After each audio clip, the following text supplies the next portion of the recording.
What's up, Bombshells? Welcome to Bombshell 1111 Podcast, Therapy for Women of Color. My name is Kia, and I'm your host.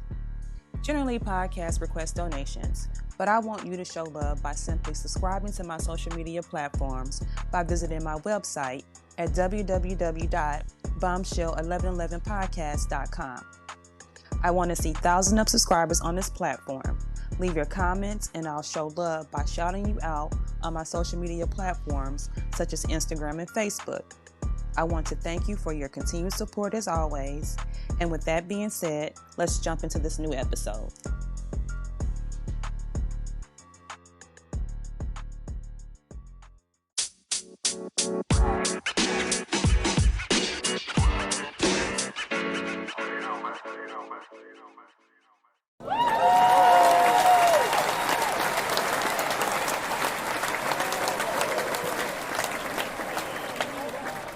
Hey y'all, my name is Clarissa Hidalgo and I am here to drop some amazing bombs with Bombshell 1111 today.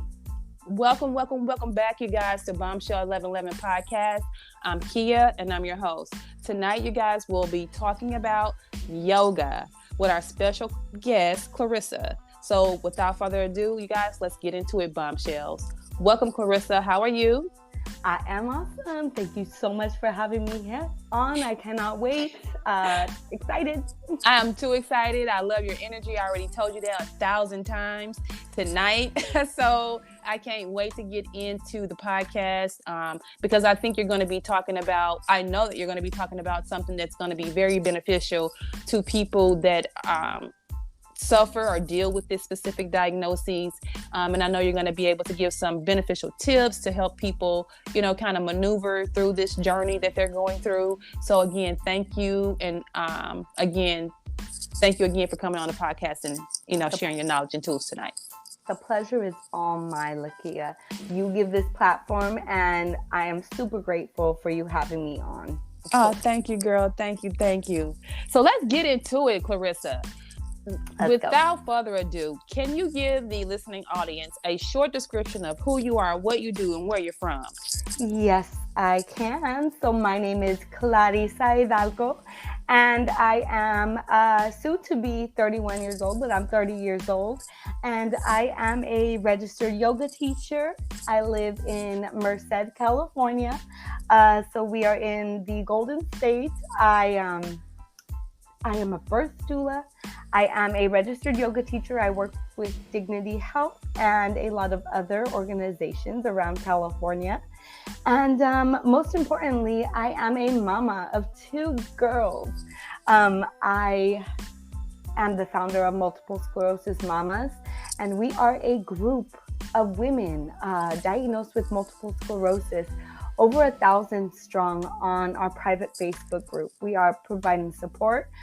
We dish out the facts, and we're always helping a sister out with that helping hand, of course.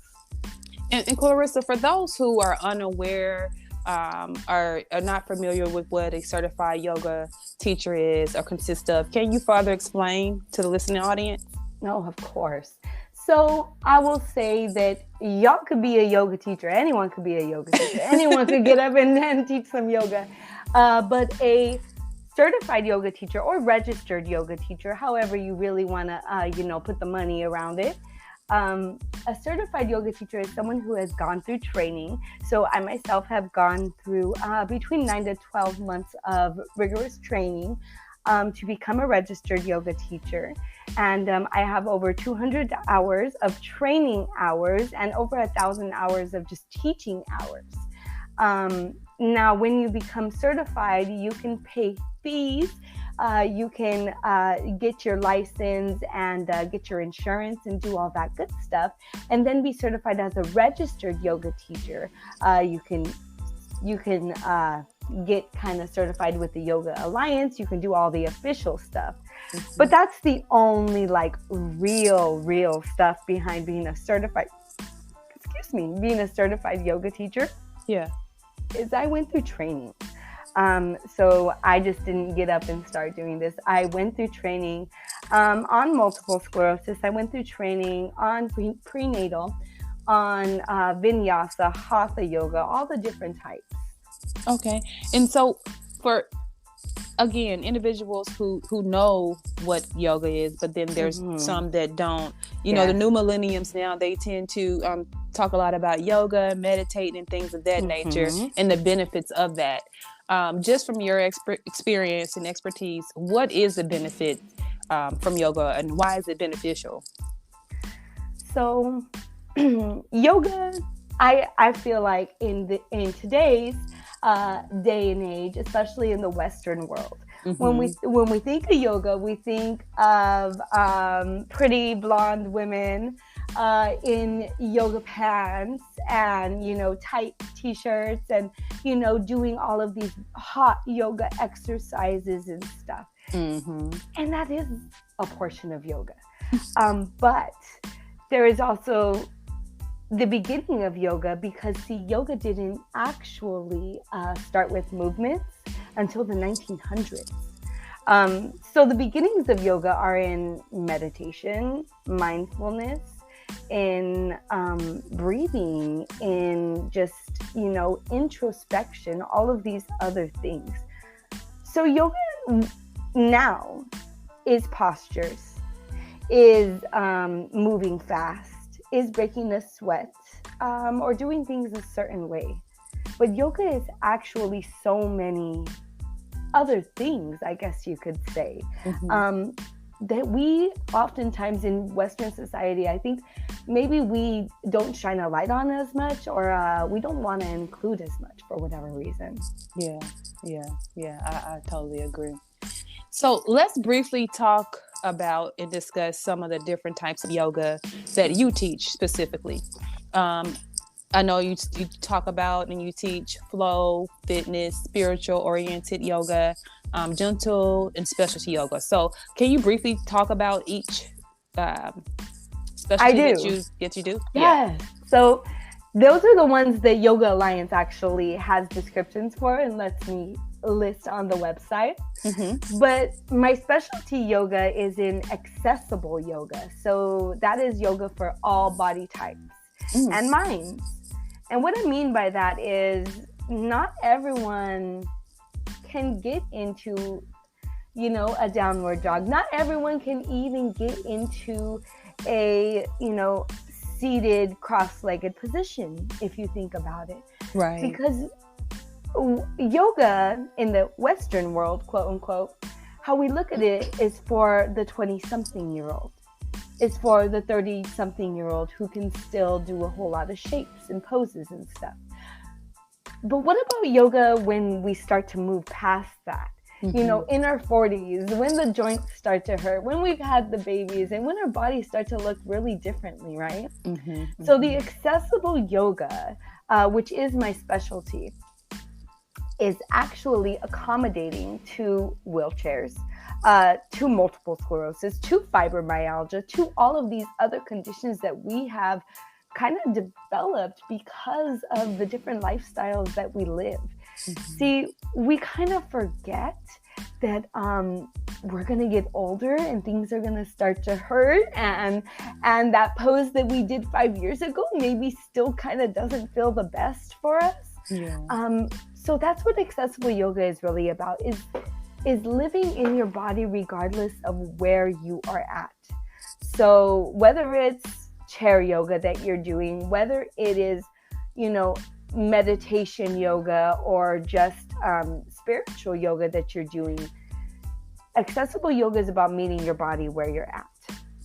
And so when we talk about the different types of yoga, I am going to say personally, now accessible yoga is my practice because it is more of the clients that I work with, and it is more of what I do. But when I was going through my training, I went through the super fast vinyasa phase where I did a whole lot of, I guess you would say, like goal-oriented yoga, right? To get that body, to get a certain amount of flexibility. So I did a whole lot of that in my beginning. And I will say that just like with life, we go through stages when it comes to yoga. So I went through the Hatha, the Vinyasa phase in my training when I was trying to figure it all out, when I was knowing all the different shapes. And then I went through pregnancy, and then I went through my prenatal yoga phase, and I felt my body shift with my life. And I felt my yoga practice shift with my life. So I went through the prenatal, and then, after I gave birth and stuff, it was more of the meditation and the spiritual yoga and stuff. And then when I was, kind of rehabilitating from the baby, it was back to the flow yoga, the movement yoga and stuff. So I will say that all of these different things that I have done in my life, and all of these different types of yoga I do, serve a purpose. And they're not always at the same time either. Yeah. So let's talk about your group. You focus on multiple sclerosis. I do. Yeah. And so for the listening audience, again, just to basically educate them as well, for some who are aware and that are not aware, can you give a short definition of exactly what the diagnosis of multiple sclerosis is? Sure. So for everyone to know, I have been an advocate and I have been a volunteer for the MS Society for a really long time since my diagnosis. Because as, a research-oriented student out of UC, I definitely believe that knowledge was power. And I definitely believe that getting in action was the best way to battle my disease. But multiple sclerosis is an autoimmune disease. And it is an autoimmune disease in that our own body attacks its myelin sheath, or this covering on the outside of the brain. So kind of the outside, protective layer of the brain. What we know our body starts to do with multiple sclerosis, for whatever, we don't know all the causes of it yet. And that's the crazy part of it. But we know that the body starts to attack itself. And it will start to attack itself in different regions of the brain, which will result in the region on your body corresponding to that region on the brain.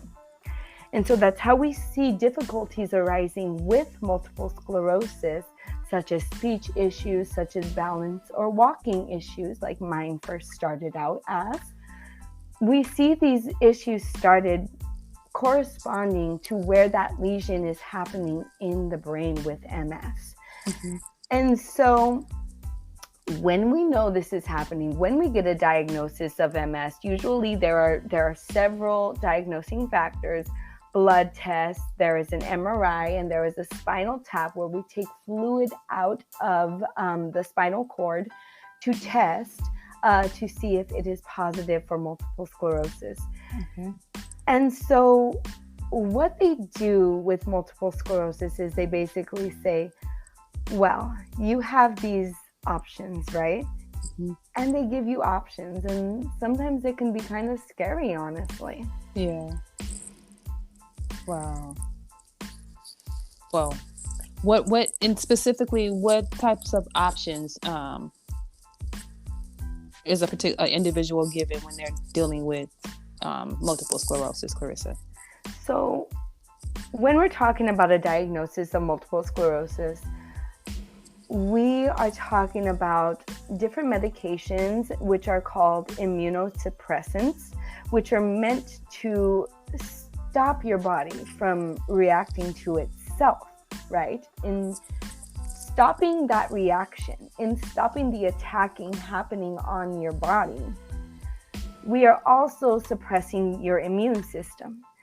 So patients with multiple sclerosis are more susceptible to the flu, to everyday common colds, to different kinds of things. You can even think of COVID. In fact, if you think of the populations which are vulnerable in this, we are definitely one of them. And so in doing that, we are also suppressing the symptoms from multiple sclerosis. And so we find that sometimes this works and sometimes this doesn't, just like any other medication. And so sometimes patients have to go in and out and try different things. But you know what? It is really all in the common good and all trying to do better for the body. And we are urged at the doctor's office, you should be on a immunosuppressant. You should be on a medication. Yeah. But never sacrifice looking at your nutrition. Never sacrifice looking at your movement, your water intake, your sleep habits, all of these other things, right? That we know as everyday humans just contribute. So then, Clarissa, let's talk about your Facebook group and your wellness program geared specifically towards multiple sclerosis. I'm sorry. Can you talk a little bit about that? Of course. So we have a Facebook group, Multiple Sclerosis Mamas. We are on Instagram. We are on Facebook. We are on Clubhouse. We're kind of a little bit of everywhere. Wow. And we provide support to all of my ladies. And so I started this group way back when I had my second child, not the first one, because the first one's always handy dandy, great, convinces you to have the second one because it's so good. That's what happened with the first one. So I had the second one, and it was hard because, I wasn't married still. Even though I'd been dating my hubby for a really long time, we weren't married still. We were on our second baby, and we were being kicked off of government assistance and all this other stuff because we were making too much money. I'm like, I'm a damn yoga instructor, but whatever. Either way, it was a difficult time. And I just remember thinking to myself, oh my gosh, this is hard. And then it dawned on me. And I turned to my husband and I said, can you imagine being diagnosed with MS during this quarantine? Because that's when it was, the start of quarantine, when I started all of this. Wow. And then I said, can you imagine being diagnosed with multiple sclerosis and being pregnant and in quarantine? Right. And it was crazy because it was just a thought at that time. And it's like my brain just registered it, and I went to sleep. And I woke up at 4 a.m. and I sat up in my bed, and it was like a lightning bolt shot through me. And I was like, I have to do this. And the image of the three women embracing each other came to me, which is our logo in Multiple Sclerosis Mamas. So the image came to me, and the idea came to me that my women need me. I've had this for a hell of a long time. So I need to share my knowledge. And so I started the group. And it started off shaky and just with a little description. And I remember when we got to 50, and I remember when we got to 75, I would be in all the other multiple sclerosis groups being like, hey, join my group. They'd be like, oh, okay. But they wouldn't. Wow. So I remember it growing. I remember 100. I remember 300.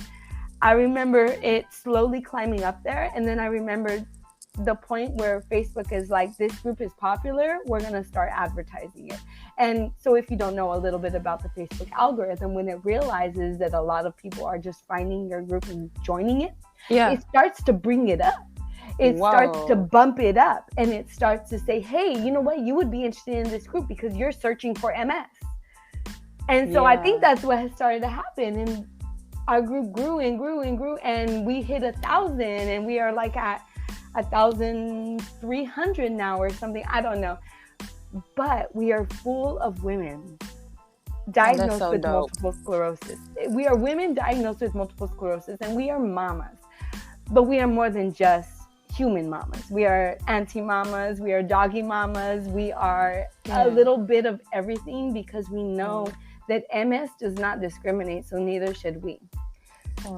But I knew personally that I had to keep this to just women, because women are mostly diagnosed with multiple sclerosis, because women also need a safe space to come and talk about their very vulnerable things, just like this. And how can one join the Facebook group that you have? You can, if you want to join the group, you can search Multiple Sclerosis Mamas on Facebook for the private Facebook group. But an easier way is just to go to msmamas.com and just click to sign up for our new live webinar that we have coming out on May 19th. And that live webinar is called our Stress Live webinar. It's going to have our secret tools, recommended exercises, and successful steps for that best badass mama life. You can join that.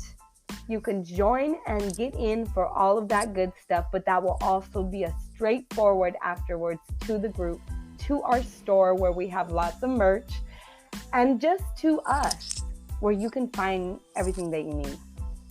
Now, in reference to yoga, do you provide online yoga for people who are not located in the California area, or how do you provide service? I do. So recently we have strictly went online. Our program is strictly online. All of this stuff is strictly online with multiple sclerosis mamas.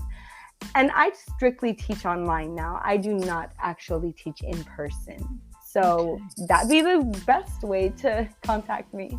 Okay. And if someone wants like a yoga session or interested in just discussing and consulting about future sessions, how would they be able to get in contact with you, Clarissa, specifically?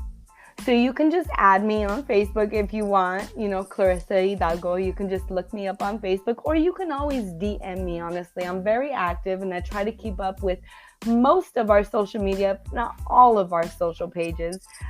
So you can always contact me and I'll reach out. Okay. And then just, I always like to allow the guests to share their social media platforms to also just give the listening audience an opportunity to just follow you for upcoming events and things that you may have going on. So just one more time for the listening audience, what are your social media platforms, specifically Instagram and Facebook? Sure. So it's real simple. You just have to know how to spell multiple sclerosis. So you can look us up, keyword every single time. It's multiple sclerosis mamas. And that is on Facebook, that is on Instagram, that is on Clubhouse as well. And then Clarissa, is there anything you feel that I missed you'd like to share with the listening audience tonight? You know what I just really want to share? That regardless of where you're at in life, whether it's multiple sclerosis, whether it's with that midlife crisis, whatever it is that you've got going on, I do want to express that give yoga a try. And let me just say that my yoga isn't going to be your yoga. And your yoga isn't going to be my yoga. And so I think keeping an open mind and remembering that there is chair yoga, that there is yoga for every single body type, and that yoga looks differently at all different times, whether it's meditation, whether it's movements, or whether it's just thought. Yeah. I'd love for everyone to keep that in mind. Thank you for that. And hopefully, I'm pretty sure that someone found this information very beneficial. Someone will be reaching out, or even just maybe possibly, like you just said, researching further what yoga is and maybe trying it out for themselves. So hopefully, someone will do just that, Clarissa. But I specifically want to, again, thank you for coming on and sharing all your knowledge and tools about multiple sclerosis, as well as about yoga, because both of those things are very pertinent today in society. A lot of people deal with multiple sclerosis. And as I told you before and shared with you, fibromyalgia, which is also in that family, arthritis, we all share similar symptoms. And go through similar struggles. So that is part of the reason as well that I want you to come on the podcast to be able to educate myself as well as the listening audience on that. So again, I appreciate that. And I thank you for coming on and sharing your knowledge and tools tonight. The pleasure was all mine, Lakia. Thank you so much. Thank you. And you guys, that brings us to the end of this episode. Thanks to Clarissa for joining. We hope that you were able to hear something that was beneficial to you. And with that being said, thanks for listening. And always remember, you are a bomb within your own shell. Peace, love, and light, you guys. Until next time, good night. If you enjoyed this podcast, please make sure you subscribe so you're notified when a new episode is posted, rate, review, and share this podcast with your family and friends. Thanks so much for listening, and I hope you're leaving with some valuable information that can help you on your personal journey. Also, check us out on Facebook, YouTube, and Instagram at Bombshell 1111 or at Bombshell 1111 TV. You can also check out our mental health page, Your Health is Your Wealth, on Facebook, which is a page created to inform and support individuals with mental health and other health conditions. And with that being said, always remember, you guys, you are a bomb within your own shell. And until next time, peace, love, and light.